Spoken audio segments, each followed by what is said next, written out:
Bon. On revient en mode relax pour cette nouvelle vidéo. Je me suis rendu compte que lorsque je fais des vidéos et que je suis beaucoup trop sérieux dans ma vidéo là, je n'arrive pas en fait à faire des vidéos, à agencer les idées, à être focus en fait sur ce que je veux dire.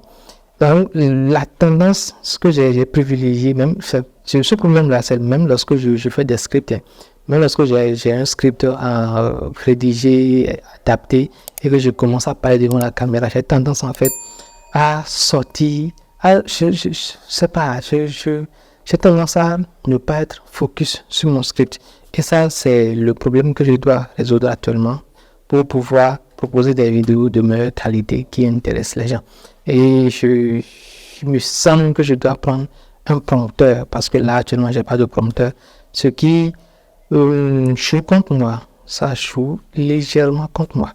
Mais bon, ça ne saurait tarder en fait parce que j'ai fait le point, les prompteurs que j'ai pu voir avoisinent les 150 €, les 200 €. Et ça va énormément améliorer la qualité de mes vidéos.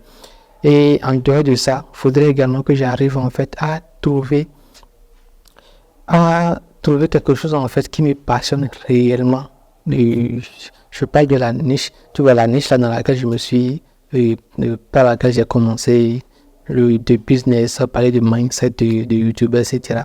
J'aime bien, mais tu vois, je veux sortir de ce cadre-là, parce que là actuellement je passe environ 15 à 17 heures par jour assis sur ce fauteuil-là, à faire des recherches, à rechercher des informations, à chercher à améliorer en fait mes contenus. Et ça me fume mon dos. Je suis là, enfin, actuellement je suis même en train de développer un complexe. Je n'aime pas sortir. Et c'est en train de fumer ma vie sociale, je vais dire. Ce qui n'est pas bien du tout. L'idéal lorsque tu fais du YouTube, c'est d'avoir une vie sociale et d'avoir également un truc en fait qui est compatible, une niche qui est compatible à ta vie sociale. Sinon tu risques de décrocher très rapidement, ce qui ne va pas en fait arranger le développement de ta chaîne YouTube et ne va pas réellement accrocher ton audience. Donc là, je réfléchis à plusieurs types de contenus que je pourrais faire d'ici les semaines prochaines pour me sentir réellement dans mon élément, pour me sentir réellement dans une niche en fait qui me convient et qui me permet de sortir de ma zone de confort, de faire d'autres découvertes, d'arriver en fait à m'épanouir, à me divertir convenablement.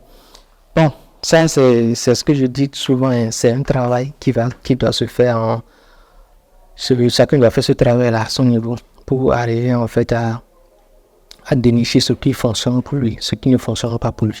Là, tu vois, mais pour connaître, pour arriver en fait à détecter ce qui va fonctionner pour toi ou ce qui ne va pas fonctionner, tu dois déjà commencer par ce que tu as en tête.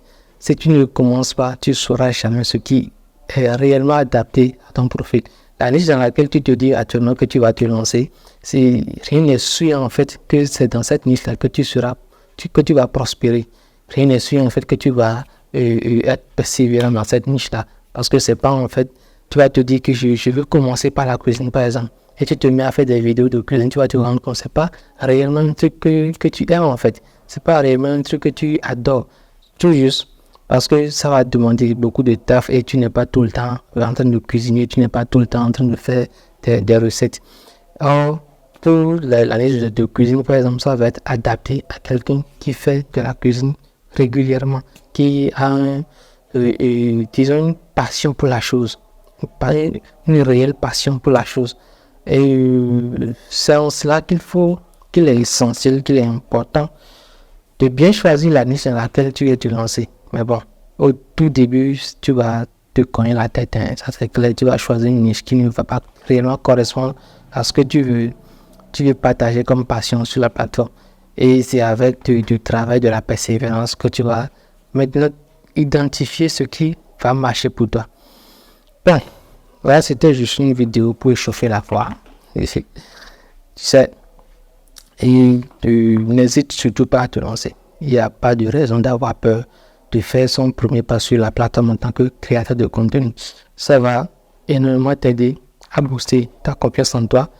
Si tu avais du mal à parler devant la caméra, tu vas développer en fait cette confiance en toi qui va te permettre de parler devant la caméra plus aisément, d'employer plus fréquemment tes cordes vocales pour que cet exercice-là soit plus simple pour toi prochainement.